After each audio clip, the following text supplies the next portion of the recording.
In today's video, I'm going to teach you how to use secondary axes in column or vertical bar graphs within PowerPoint 2025.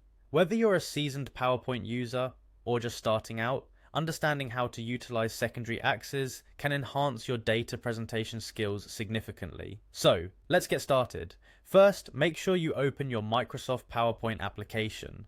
Once you have it opened, locate and click on the presentation you want to work with. This will be the canvas for building your chart. Now that you have your presentation open, direct your attention to the top navigation bar where you'll find the Insert tab. Click on it. This tab is your gateway to adding a plethora of elements to your slide, and for our purpose, we're in search of the chart option. With Insert selected, look for the Chart button and click on it. Creating a new chart brings up a menu where you can select the type of chart you want to insert.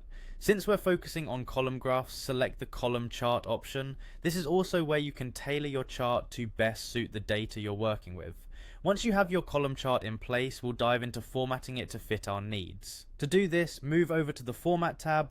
Found in the ribbon at the top of the screen, the Format tab will allow you to adjust various properties of the elements you've inserted into your presentation, giving you the ability to customize your chart's appearance and functionality.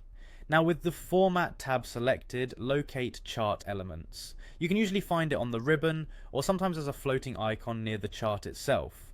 Click on Chart Elements. This is your entryway to tweaking your chart's components. You'll now have a list of options to choose from. One of these will be Series 2. Click on Series 2. Essentially, this represents one of the data series within your chart.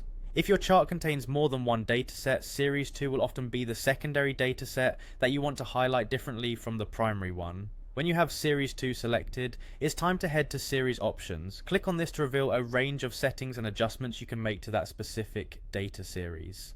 It's here that you control how you want your secondary data to stand out. Finally, within Series Options, you'll find the much anticipated Secondary Axis. Simply check or toggle on Secondary Axis. This will move the selected series to a secondary axis, allowing you to compare datasets that have different scales more effectively. And there you have it, you've successfully added a secondary axis to your column graph in PowerPoint 2025.